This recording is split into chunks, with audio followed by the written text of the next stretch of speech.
Hey everybody, it's me Fadi, and welcome again to another episode of how to build and maintain a reef aquarium. Last week we talked about Kalkwasser, and today we will talk about the second method to supplement calcium and alkalinity to the reef aquarium. Two-part is the easiest method to understand of all alkalinity and calcium supplementation methods. Two-part dosing is widely used. As the name implies, you dose two separate solutions.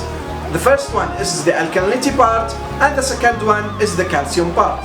There are many brands and options to choose from, like Seachem, Triton, Fritz, Funamarin, and many more. You can use premixed solution ready to use, or you can do your own solution from dry ingredients.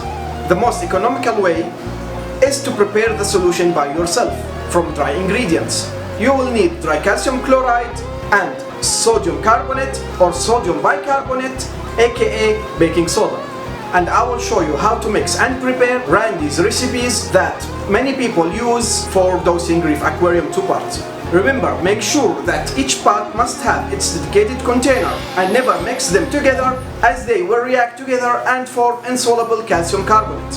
Recipe number 1 is for use for reef aquarium with normal to low pH. This recipe uses calcium chloride and sodium carbonate. It's more concentrated than recipe number 2 and will tend to raise pH due to the alkalinity part elevated pH. Dissolve 500 grams, about 2.5 cups of calcium chloride in RO water to make 1 gallon of total volume. You can dissolve it in about half gallon of water and pour more fresh water until you reach 1 gallon. Dissolve 594 grams, 2.25 cups of sodium carbonate in enough water to make 1 gallon total. This dissolution may require a fair amount of mixing. Warming it speeds the solution. I use whatever calcium chloride product is available, Seachem, Fritz, Triton, to prepare the calcium parts. For sodium carbonate, I use Arm & Hammer baking soda. I spread the baking soda on a baking tray and heat it in an ordinary oven at 300 degrees for 1 hour to drive off water and carbon dioxide. Recipe number 2 is to be used with reef aquarium with pH on the higher side, around 8.3 or even more. It will have a very small pH lowering effect when initially dosed. And this recipe uses calcium chloride and sodium bicarbonate. Dissolve 250 grams, about 1.25 cup of calcium chloride in enough water to make 1 gallon of total volume. You can dissolve in about half a gallon of water and then pour into the 1 gallon container until you fill to the top with more fresh water. Dissolve 297 grams of baking soda, about 1.18 cups in enough water to make 1 gallon total. And it may require a fair amount of mixing to completely dissolve the baking soda when we get speeds to solution. Make sure that you are using baking soda, not baking powder. Baking powder is another material which have phosphate as the main ingredient. After the solutions are prepared, you'll need to figure out how much to dose daily. You can do that by testing the calcium and alkalinity level in your aquarium, and then exactly after 24 hours, test again.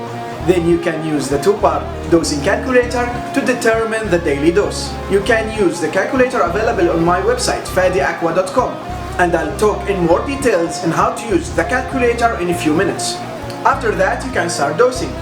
It's better to split the dose multiple times a day and keep some time, like 15 to 30 minutes, between the calcium and alkalinity dose to minimize precipitation. You can dose manually or make your life much easier by using a dosing pump. You fill 2 containers, one with calcium solution and the other one with alkalinity, and program the dosing pump to dose the desired amount and try to split the dose on the entire day. I used to use this GPOW dosing pump. I was dosing 5 ml of recipe 1 every hour before switching to calcium reactor. Now I'm just putting the dosing pump as a standby. If anything wrong happened with the calcium reactor, the Neptune Trident is always checking the calcium and alkalinity levels in my tank. So, if the alkalinity and calcium are dropping, the Apex controller will turn on the dosing pumps to dose calcium and alkalinity. Two-part dosing is reliable and easy to use. However, it can be expensive, especially for large aquariums or aquariums with heavy alkalinity and calcium demand, in comparison to other supplementing methods. In addition, salinity may increase with time, so care must be taken and you need to check the salinity every now and then. Usually we dose magnesium in conjunction with 2 parts. Magnesium primary importance is to keep the balance between alkalinity and calcium. Seawater and reef aquarium water are always supersaturated with calcium carbonate.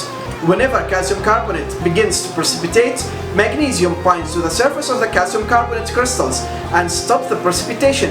Without the magnesium, you can't maintain the calcium and alkalinity at the natural levels.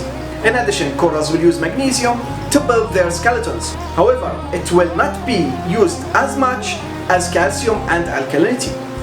I usually test monthly, then dose manually as needed to reach 1300 to 1350 ppm. If the difference is more than 100 ppm, I split the dose over multiple days and make sure not to dose more than 100 ppm daily. You can use already prepared magnesium supplements or mix your own. I mix 5 cups of magnesium chloride with 3 cups of magnesium sulfate and dissolve them in enough water to make 1 gallon of solution. The 3 to 5 ratio is the same ratio for sulfate to chloride in natural seawater. If it's not possible to find both magnesium sulfate and magnesium chloride, you can use any one of them alone. However, ideally you should stick with the recommended ratio. I use the calculator on my website fadiaqua.com to calculate the dose for different additives. You pick what you want to dose, alkalinity, calcium or magnesium. After that, put on your aquarium size, current parameter value and target value. Then you pick what brand or recipe you want to dose, and the calculator will calculate the needed dose. That's it for today. Next week I'll talk about calcium reactor. Thanks for watching, and don't forget to subscribe and like, and see you next week.